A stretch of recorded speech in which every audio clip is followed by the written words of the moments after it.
Setelah masuk ke dalam halaman dashboard Aksara, untuk melihat data-data terkait perencanaan dan lokasi prioritas, Anda dapat mengaksesnya dari menu perencanaan.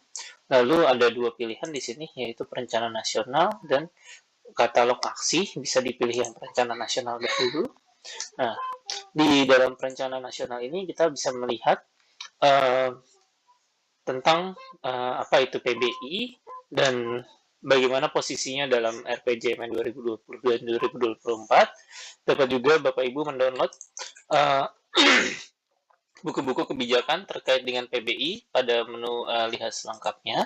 Bapak Ibu bisa mendownload 5 publikasi terkait dengan PBI di sini.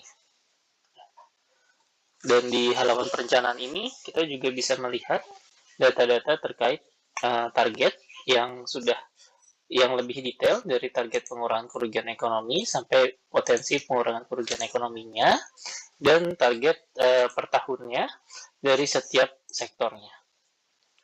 Selain itu, kita juga bisa melihat lokasi-lokasi prioritas di mana dari setiap sektor akan mempunyai lokasi prioritas yang berbeda-beda, di mana dibagi dalam 3 kategori, yaitu kuning untuk prioritas, biru untuk lokasi top prioritas, dan merah untuk lokasi super prioritas. Khusus untuk sektor kesehatan, lokasi prioritas dibagi menjadi 3 berdasarkan jenis penyakit, yaitu DBD, malaria, dan pneumonia. Nah, dari lokasi prioritas ini bisa Bapak Ibu lihat untuk lokasi prioritasnya. Misalkan untuk sektor pertanian, kita arahkan satu ke lokasi yang super prioritas. Misalkan di wilayah Kupang, dia provinsi ini merupakan lokasi Kabupaten Kupang dengan status super prioritas, di mana dari hasil profil potensi bahaya, profil kerentanan dan profil resikonya, itu bisa disimpulkan bahwa kabupaten ini merupakan kabupaten prioritas. Informasi-informasinya bisa Bapak Ibu lihat di sini, di mana nanti setiap sektor itu akan punya nilai dan indikator untuk profil bahaya, profil kerentanan, dan profil risiko yang berbeda-beda.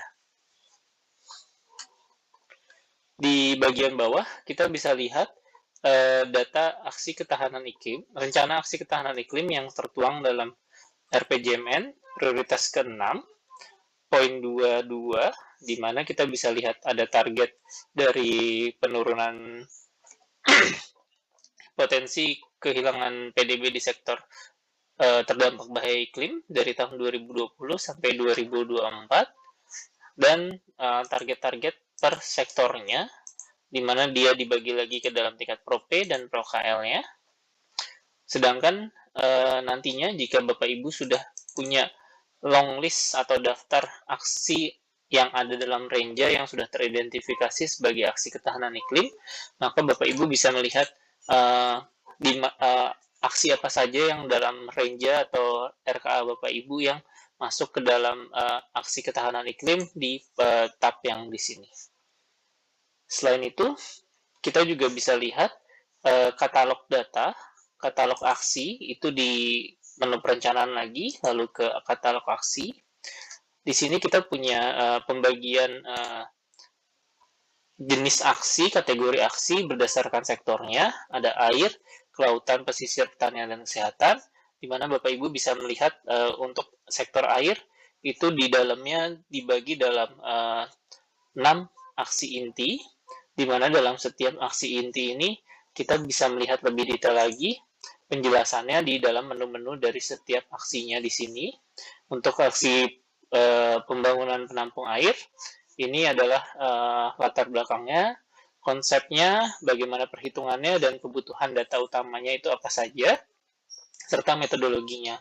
Di bagian bawah, Bapak Ibu dapat melihat juga contoh-contoh aksi yang ada dalam kategori ini. Misalkan untuk kategori penyediaan bangunan penampung air ini, contoh aksinya adalah pembangunan bendung, pembangunan embung, pembangunan dan penyusunan media tampung, dan sebagainya. Jadi Bapak Ibu bisa mengekspor apa saja jenis-jenis aksi yang mungkin bisa Bapak Ibu terapkan di lokasi-lokasi prioritas, lokasi prioritas yang ada di yang sudah dipetakan tadi, sehingga Bapak Ibu bisa mengadres target profil-profil kerentanan itu dengan lebih tepat.